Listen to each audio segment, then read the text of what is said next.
Se quiser usar aqui, Paulo. É porque aqui tem que ficar aqui abaixado. Oi. Aí, ligaram. Tá funcionando agora. Tá?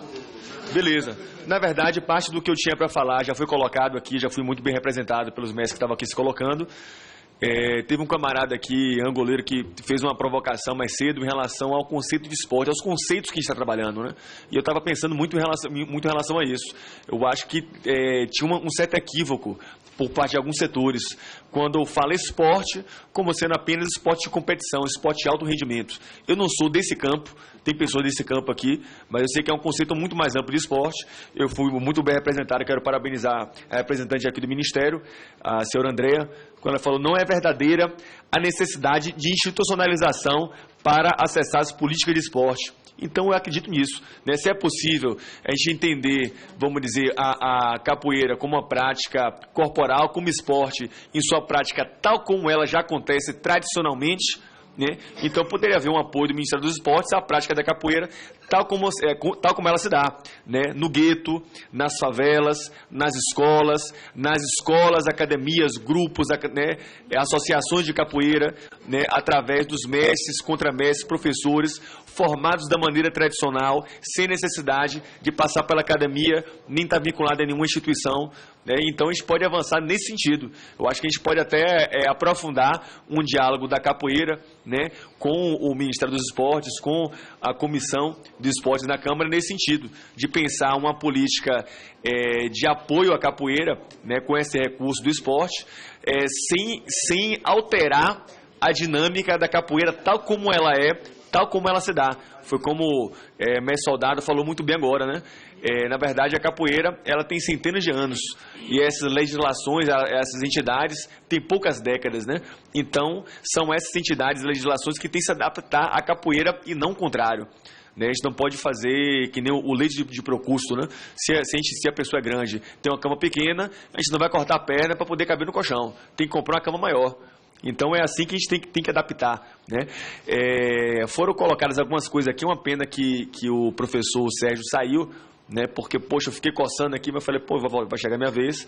Ele estava falando aqui algumas coisas em relação a isso, né? Em relação à fala de mestres antigos, a fala da BCA, em relação a esporte, a competição e coisa e tal. Primeiro a gente tem que entender esse conceito de esporte desses mestres, né? É como eu falei, quando o mestre Paixinha falava Centro Esportivo de Capoeira Angola, e outros mestres falavam essa palavra esporte, mas nenhum deles estabeleceu nenhum tipo de padronização, normatização, nem nenhum tipo de competição no sentido de ter regras, campeonato, etc, né?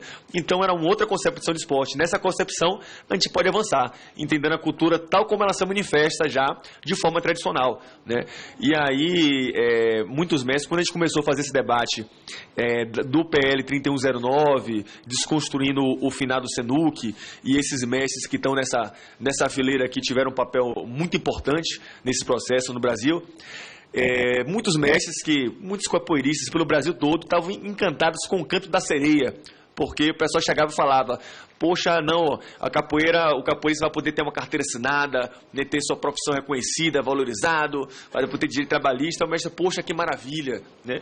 Então, a gente sabe que os mestres, eles tiveram uma formação popular, né, não tiveram acesso à academia, e eles têm uma formação, eles têm uma sabedoria, uma malandragem para a vida, para o cotidiano, para a área que eles atuam, mas quando a gente é com debate acadêmico, com legislação, com outras coisas, muitas vezes o mestre não tem a sagacidade de ler nas entrelinhas. E aí, como diz o mestre Curió, né, aí você está abusando de minha inocência. O pessoal que tenta ludibriar o mestre Curió, não, você está abusando de minha inocência. O mestre Curió tem uma sagacidade para essa coisa da política, né, que muitos outros mestres, infelizmente, não têm. E aí a gente vê muitas pessoas que, às vezes, têm acesso a recurso público, conseguem fazer grandes eventos, né, trazer os mestres e tal, e aí, né, querer utilizar a fala de um mestre de outro. E eu não tenho conhecimento que tem 200 mestres de capoeira Angola na Bahia, que dirá no evento. Eu nem sei se tem no Brasil 200 mestres de capoeira Angola, né? Eu não sei se tem, né? Eu acho difícil. Algumas coisas foram colocadas aqui, né, que eu acho que foram algumas coisas que eu ia falar, né, já foi contemplado, a questão da organização da capoeira, a questão de quem deve se enquadrar quem, né? Agora, uma fala aqui também de uma pessoa que não está mais presente, ela demonstrou bem esse abismo de concepções, né? Foi quando ele falou, né? Um professor de capoeira, ele está apto a dar aula na escola? Claro que não, teria que fazer um curso, outro curso. E eu acredito que, mas um amplo coletivo que está aqui, eu me coloco como parte desse debate coletivo, é frontalmente contrário a essa concepção. Ao contrário, a gente acredita que o professor de capoeira formado pela tradição da capoeira, ele tem ampla condição de ensinar na escola, e isso é o que a gente mais vê, na verdade, em muitos prédios sociais, em muitas escolas de periferia, né, que os professores já estão arrancando os cabelos, não sabem como lidar com os meninos, já estão desesperados, aí chama o professor de capoeira, é o cara que dá a solução para aquela turma mais indisciplinada, porque ele agrega uma série de saberes, né, um capoeirista não aprende só a levantar a perna e a trocar chute, né, ele aprende na sua formação a trabalhar com a diferença, com cada aluno, cada situação, né, a estar em diferentes tipos de roda, a saber em diferentes diálogos, né, a saber ler a situação, o tempo, a saber a hora de apertar o jogo, a hora de aliviar. Então, é toda uma sabedoria que o capacita a estar nesse espaço e desenvolver seu trabalho, como efetivamente já acontece em muitos lugares. Então, isso demonstra o abismo das concepções que estão aqui colocadas, né? E outra coisa que também foi apontada, que demonstra muito bem, né, essa diferença, é quando falou dessa substituição do mestre pelo treinador de capoeira. E é uma coisa que já existe em Portugal, né? Se fosse 10 anos atrás, eu ia até fazer uma piada de português, mas hoje já tem uma concepção mais avançada do politicamente correto, né? Mas lá em Portugal houve uma institucionalização da capoeira a partir da concepção desportiva, e lá a pessoa, para dar aula de capoeira, tem que fazer o curso com a federação, o curso de treinador de desporto. Quer dizer, a pessoa tem que aprender tudo que eles querem ensinar na perspectiva esportiva, de acordo com a concepção deles, de acordo com o currículo deles, etc. Ser formado em treinador de desporto para poder dar aula de capoeira. Todos os outros capoeiristas que têm uma formação popular, que têm outra concepção frontalmente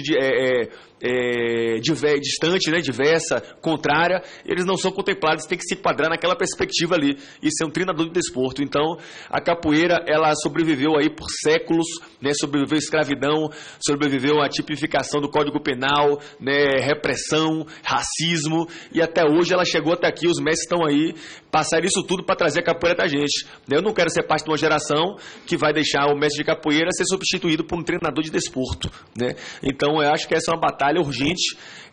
Há já toda indicação do governo federal em relação a isso, a esse patrimônio que é o ofício do mestre de capoeira.